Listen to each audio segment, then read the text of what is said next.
Olá, oitavão, tudo bem? Hoje nós vamos dar continuidade à nossa aula. Hoje nós vamos falar da independência das 13 colônias inglesas e a formação dos Estados Unidos da América, tá bom? Então acompanhem, dúvidas, qualquer coisa, vocês me chamem lá no grupo. A independência das 13 colônias inglesas na América. Primeiro, nós temos que lembrar que a história dos Estados Unidos tem início a partir do século XVI, quando os exploradores europeus aportavam no norte do continente americano. Até então, só nativos, só os indígenas habitavam a região da América do Norte. A região hoje, que é os Estados Unidos, passou a ser colonizada pela Inglaterra. Então, aonde nós habitamos aqui na América do Sul foi colonizado pelos portugueses. Ali na América Central foi colonizado pelos espanhóis. A América do Norte ela vai ser colonizada pelos ingleses, pela Inglaterra. As colônias inglesas da América do Norte foram fundadas principalmente por imigrantes ingleses, que fugiam das perseguições religiosas, política e da guerra civil. Também eles fugiam da dificuldade econômica na Inglaterra, buscando um outro lugar onde pudessem viver, construir uma vida melhor. Como na Inglaterra não encontrou nenhum metal precioso aqui lá na América do Norte, não foi encontrado ouro, nem prata, nenhuma riqueza desse tipo, e também não conseguiu cultivar produtos tropicais, por exemplo. O clima das colônias da América do Norte é muito parecido com o clima da Europa. Então, o que acontece? Eu tenho a dificuldade de produzir, de cultivar outros produtos, além daqueles que já existem lá da Europa. Eles não conseguiram cultivar nem esses produtos e nada que viesse com ideais mercantilistas, nada que eles pudessem fazer um comércio. As 13 colônias foram quase ignoradas pela Inglaterra, devido eles não terem encontrado nem metais preciosos, nem ter conseguido cultivar esses produtos tropicais. Ela praticamente ficou ali esquecidinha, ela ficou ali no cantinho, eles não davam tanta importância. Aí nesse slide tem uma coisa muito importante para prestarmos atenção. Aprender sobre o surgimento dos Estados Unidos como um país é fundamental para compreendermos a importância desse país e da sua influência atualmente. Temos que entender que os Estados Unidos influencia praticamente todo o globo terrestre, né? Principalmente nos países capitalistas.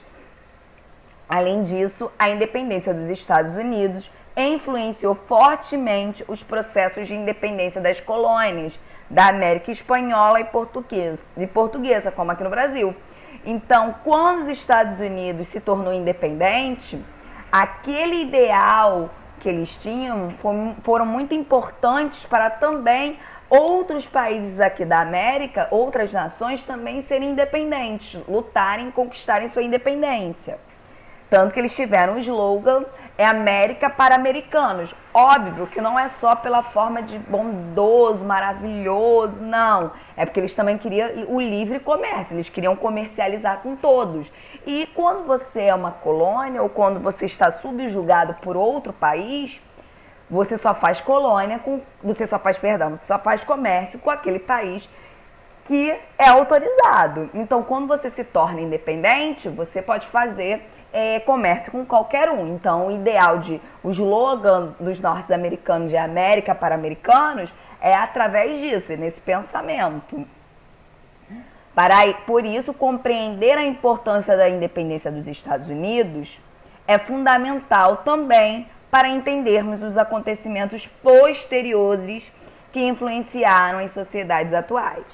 Aí, voltando lá no que nós estávamos falando bem lá no comecinho, essas colônias, como ali não foi encontrado pelos ingleses nem ouro, nem prata, nenhum tipo de material, nenhum tipo de metal precioso, e nem produtos que eu pudesse cultivar e comercializar na Europa, o que vai acontecer? Ela vai ficar um pouquinho assim de lado, né? Ela vai ser um pouquinho ignorada por esses ingleses. E essas colônias passaram a desenvolver com uma liberdade que não existia em outras partes da América. Por exemplo, as 13 colônias, as colônias da América do Norte, ela tinha uma liberdade que, por exemplo, as colônias portuguesas aqui na América do Sul não tinham. A liberdade era tanta que as 13 colônias começaram a comercializar livremente com outros povos e regiões do mundo. Por exemplo, o Brasil só poderia comercializar com quem Portugal comercializava. As 13 colônias ali do norte não tem isso. Elas vão ser ali, ó, ficar de ladinho, então elas vão, como a Inglaterra não tem um olhar mais observador ali em cima delas, não foi encontrado nada de interessante, eles vão começar a fazer o quê? Não ligar, não prestar tanta atenção. Então essas colônias começam a fazer comércio livremente com outros lugares. Desde cedo, a colonização dos Estados Unidos apresentou diferenças essenciais. O norte e o centro desenvolveram de uma forma, enquanto o sul de outra. Alguns historiadores diferenciam esses tipos de colonização chamando respectivamente de povoamento e exploração, que nós vamos ver mais à frente. As colônias do centro e do norte correspondiam àquelas que desenvolveram nas áreas temperadas da América. Nessas colônias predominavam o quê? As pequenas e médias propriedades que usavam mão de obra livre, produzindo para atender às necessidades do mercado interno. Ali desenvolveu significativamente indústria de navios, comércio entre a Europa, a região norte da América, as Antilhas, e atividade pesqueira. Já nas colônias do sul, nós temos uma agricultura de produtos tropicais, que ela é a parte mais quente da América do Norte. Era realizada em latifúndios, escravistas e especialmente voltada para o mercado externo. Então preste atenção, e quando eu tenho lá na América do Norte uma indústria crescendo, no norte da América do Norte, uma indústria crescendo, nós temos aqui no sul da América do Norte tudo voltado mais para a agricultura. No norte eu tenho uma mão de obra livre e aqui no sul eu tenho o quê? Uma mão de obra escrava. Mais que outro lugar, as pessoas buscavam um novo lugar na América. Então todos que saíram da Inglaterra ou de outros lugares da Europa para vir para a América do Norte, eles estavam procurando recomeçar sua vida, como nós já falamos, fugindo das guerras, da fome, da perseguição religiosa. Homens e mulheres pobres, entretanto, sujeitavam-se por alguns anos à servidão no novo continente, para saldarem as dívidas contraídas com o gasto da viagem. Então, como era isso? O que é a servidão? Eles trabalhavam para a pessoa que bancou essa viagem para eles, em troca de um lugar para dormir e provavelmente alguma coisa para comer. Mas assim, eles não tinham salários. A ocupação do território da costa atlântica norte-americana, as 13 colônias inglesas, foram diversificadas de maneira geral. As colônias do centro e do norte desenvolveram com a indústria e as colônias do sul totalmente agrícola. As sociedades que até hoje em dia isso é bem forte na América do Norte, tá? No sul você tem uma tradição agrícola, de fazenda, essas coisas muito forte. Enquanto ali no norte e no centro da América do Norte, nós temos a moda, nós temos indústrias, né? Temos tudo mais voltado a indústrias. Aí os tipos de colônia. Colônia de povoamento e colônia de exploração, para nós entendermos. O Brasil foi uma colônia de exploração. Ali na América do Norte, como nós vimos, nós vamos ter essa divisão. As colônias do norte, da América do Norte, elas vão ser colônias de povoamento. Então, quais são as características dessas colônias? Pequena propriedade privada, então são pequenas fazendas, pequenos sítios, vamos pensar assim. Agricultura de subsistência. O que é a agricultura de subsistência? Eu planto e colho aquilo que eu vou sobreviver, aquilo que eu preciso para sobreviver. Eu não faço comércio com isso. Eu não tenho um latifúndio onde eu vou cultivar produtos para comercializar. Eu planto e colho aquilo para a minha sobrevivência. Um trabalho livre, assalariado. Aí eu tenho uma colônia totalmente voltada para uma indústria, industrializando e favorável a elevadas tarifas alfandegárias.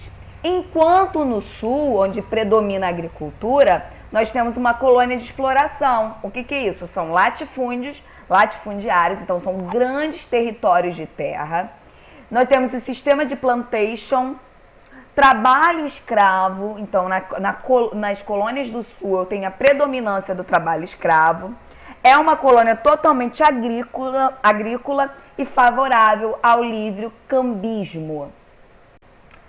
Lá no comecinho da aula, eu expliquei para vocês como a América do Norte, aonde ali as 13 colônias se fixaram, não foi encontrada pela Inglaterra metais preciosos, nem produtos tropicais, um solo fértil para cultivar esses produtos tropicais para ser comercializado na Europa. Nós temos um comércio triangular. O que é isso? Essas colônias vão ter mais liberdade para comercializar com outros povos e outras regiões, tá? Aí nesse slide mostra muito bem isso, o comércio triangular, tá? O que acontece? As colônias do norte trocavam tecidos, trigo, peixe pelo rum das Antilhas. O rum das Antilhas era trocado por escravos na África. Os escravos eram vendidos nas colônias inglesas do sul e das Antilhas. Olha porque o comércio triangular. Olha porque é um comércio triangular.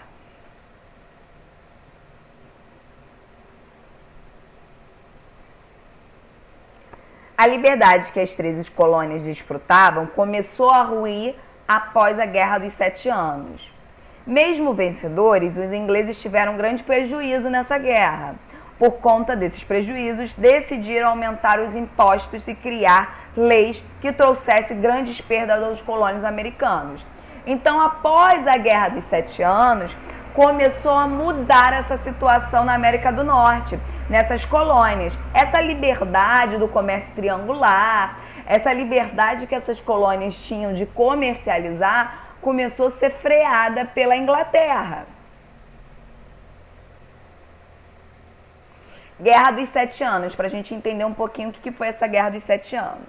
Ocorreu entre Inglaterra e França entre os anos de 1756 a 1763.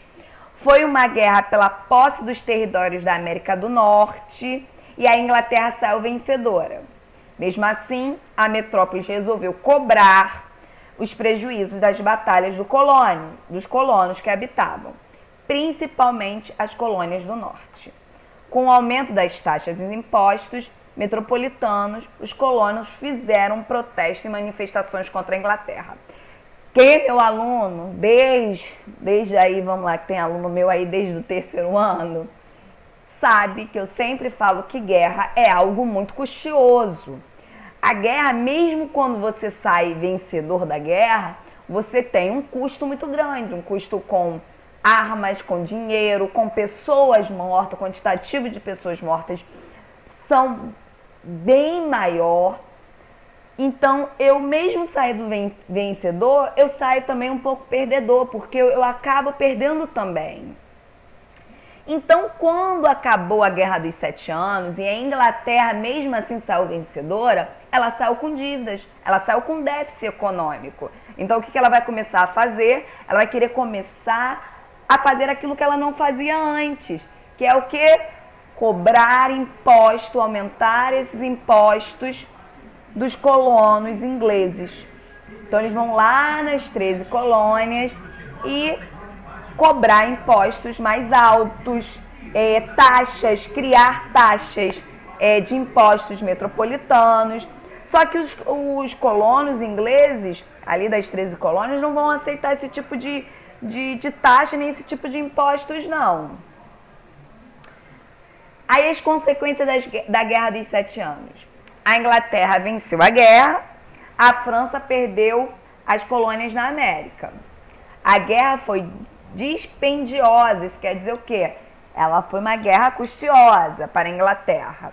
O parlamento inglês quis que os colonos americanos pagassem a conta. Então alguém tem que pagar a conta da guerra. Então vai sobrar quem? Para as 13 colônias inglesas. Começa a criar o quê? Novas leis. O governo inglês começa a criar novas leis para restringir o bem-sucedido comércio entre as 13 colônias que faziam na Antilha e na África, comprando rum e trocando por escravos. Então, eles vão começar a fazer o quê? Criar leis para restringir esse sucesso, mas o quê? Angariar dinheiro para eles. A metrópole, que é a Inglaterra, vai aumentar suas taxas e seus impostos. A Inglaterra resolveu aumentar vários impostos e taxas, além de criar novas leis que tiravam a liberdade desse norte-americano. Então, a liberdade de comércio vai ser retirada. Dentre essas leis, nós podemos citar a Lei do Chá, que deu o monopólio do comércio do chá para a Companhia Comercial Inglesa. A Lei do Selo. Todo produto que circulava na colônia deveria ser um selo vendido pelos ingleses. E a Lei do Açúcar. Os colonos só podiam comprar açúcar vindo das Antilhas inglesas. Qual foi a reação desses americanos, desses colonos americanos? Eles vão começar a argumentar por que o parlamento inglês começa a criar essas taxas, porque só os residentes na Inglaterra elegem um representante. Então, só quem mora lá na Inglaterra pode eleger seus representantes. E os americanos também vão dizer que a taxa é injusta e que eles querem representação. Eles querem alguém que represente eles também, sem qual eles não vão pagar essa taxa. Então, assim, se as minhas necessidades não forem atendidas, se as minhas reivindicações não forem atendidas, eu não vou pagar essas taxas. Aí, o que o parlamento faz? Aprova a Lei dos Intoleráveis. O que é a Lei dos Intoleráveis? O fechamento do Porto de Boston. Uma guarda armada fechou o Porto de Boston até que todos os prejuízos do lançamento do carregamento de chá ao mar fossem indenizados. Contra todas essas taxas e impostos que o parlamento inglês, que a coroa inglesa submeteu os colonos na América do Norte, o que vai acontecer? Nós temos o primeiro Congresso da Filadélfia. Os colonos do Norte resolveram promover no ano de 1774 um congresso para tomarem medidas diante de tudo que estava acontecendo. Este congresso não tinha caráter separatista. Então, quando eles formularam esse congresso, eles não queriam separar as colônias inglesas da América do Norte da Inglaterra. Eles não queriam essa separação. Eles só queriam que as coisas voltassem como era antes. O comércio livre que eles tinham antes. Queriam o fim das medidas restritivas impostas pela metrópole e maior participação na vida política. Eles queriam, como lá nós vimos antes, eles queriam o quê? A participação efetiva na escolha de um representante deles. Porém, o rei inglês, George III, não aceitou as propostas do Congresso. Muito pelo contrário, adotou mais medidas controladoras e restritivas. Por exemplo, a Lei dos Intoleráveis.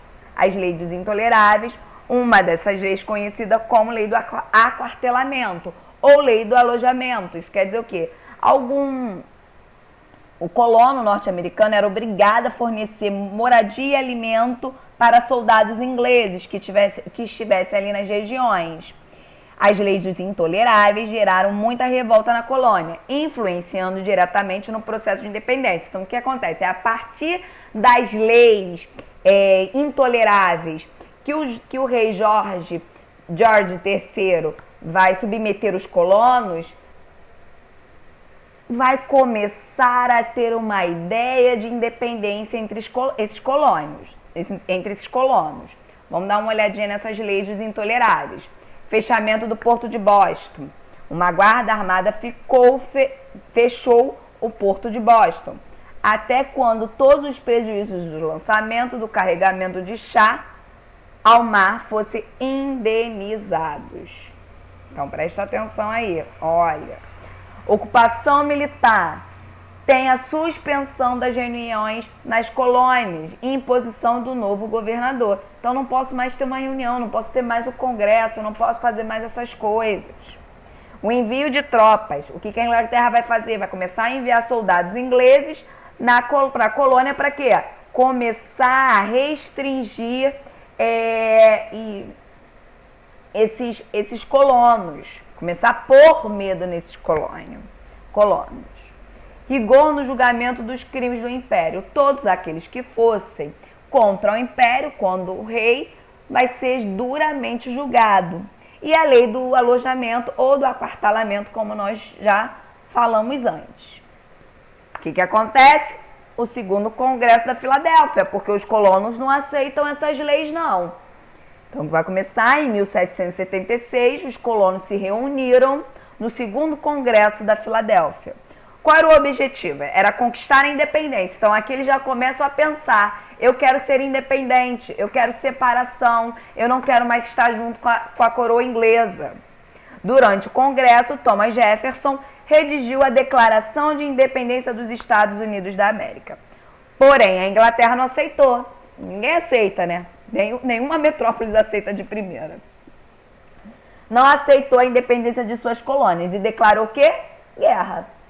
A Guerra de Independência, que ocorreu entre 1776 a 1783, foi vencida pelos Estados Unidos, com apoio da França e da Espanha. Então, a França e a Espanha ajudaram os Estados Unidos nesse processo de independência, na guerra. Aí nós falamos um pouquinho também da Lei dos Intoleráveis, que nós já debatemos, já discutimos. E em 4 de julho de 1776, os colonos norte-americanos aprovaram a famosa Declaração de Independência dos Estados Unidos. Vamos dar uma olhadinha nessa declaração? Nós temos aí com a declaração uma Constituição dos Estados Unidos. Todo mundo sabe que a Constituição é um conjunto de leis de um determinado lugar, né? Em 1787, ficou pronta a Constituição dos Estados Unidos, com fortes características iluministas. Vamos lembrar dos iluministas. Eles acreditam o quê? Direito igual para todos. Todos os cidadãos são iguais perante a lei. Liberdade, né? E por aí vai. Garantir a propriedade privada. Aí é interesse da burguesia, né? A burguesia quer a propriedade privada. Manteve a escravidão e optou pelo sistema de república federativa. Eu não sou colônia, não tenho império, não tenho monarquia. Agora eu sou uma república federativa. E defendi os direitos e garantias individuais do cidadão, que são ideias iluministas, né? Aí nós temos Declaração de Independência. A publicação dela foi dia 4 de julho de 1776. As bases filosóficas dessa declaração são as ideias iluministas. Principal redator, quem é o principal, a principal pessoa a pensar e escrever essa Declaração de Independência? É Thomas Jefferson. Influência, percurso da Revolução Francesa. Importância de um dos documentos básicos da civilização ocidental. Aí nós temos um trechinho dessa Declaração de Independência. Vamos ler? Vamos ler? Vamos. Consideramos estas verdades como evidentes por si mesmas, que todos os homens são criados iguais. A ideia iluminista. dotados pelo Criador de certos direitos inalienáveis, que entre estes estão a vida, liberdade, a procura de felicidade, ó, a ideia iluminista aí bombando, que a fim de assegurar esses direitos, governos são instituídos entre homens, derivando seus justos poderes do consentimento dos governadores, dos governados, que sempre que qualquer forma de governo se torne destrutiva de tais fins, cabe ao povo o direito de alterá-la ou aboli-la e instituir um novo governo, baseando-se em tais princípios e organizando-lhes os poderes pela forma que lhe pareça mais conveniente, para realizar-lhes a segurança e a felicidade. Olha aí, esse trecho também vai ser muito importante para aquele slogan que eu falei lá no começo da aula, América para americanos. Então eu não posso ter um europeu mandando nas terras americanas. Quem tem que mandar nas suas terras são os próprios americanos. Aí tem uma coisa muito importante. Na prática, o novo governo dos Estados Unidos não seguiu o que estava escrito na Declaração de Independência. Muitos norte-americanos não tinham direito à política, pois não eram considerados cidadãos. A escravidão não foi abolida e os índios continuaram sendo massacrados e expulsos de suas terras. Então vamos pensar, essa declaração de independência não serviu para todos, né? Serviu para quem era de interesse. Índios, negros, não eram considerados cidadãos. Então eles não fizeram parte dessa declaração de independência. Então a declaração de independência, ela vai ser para quem é dito, entre aspas, direito dessa cidadania, né? Aí nós temos um anúncio de venda de escravos. Isso quer dizer, então, que a abolição da escravidão não se teve com essa declaração de independência, né? A liberdade mencionada na declaração de independência não valia para todos. A escravidão foi mantida até 1865. Aí nós temos esse aí, um trechinho, é um anúncio de venda de escravo, falando que o escravo é forte, que o escravo consegue um bom trabalho, tudo isso, faz um bom trabalho, então está vendendo esse escravo. Tratado de Versalhes, o tratado no qual a Inglaterra reconhecia a independência das 13 colônias. Então foi através do Tratado de Versalhes que a Inglaterra reconheceu que as 13 colônias agora não eram mais colônias, e sim Estados Unidos da América, uma república federativa. E entregava o território compreendido entre os grandes lagos, os rios e os montes. Aí também tem um pouquinho da Constituição dos Estados Unidos, que nós já falamos. E por último eu deixo aí George Washington, que foi o primeiro presidente dos Estados Unidos da América. Então, alunos, espero que vocês tenham entendido tudo, espero que eu tenha sido o mais clara possível. Até a próxima aula, até semana que vem. Morrendo de saudade de vocês.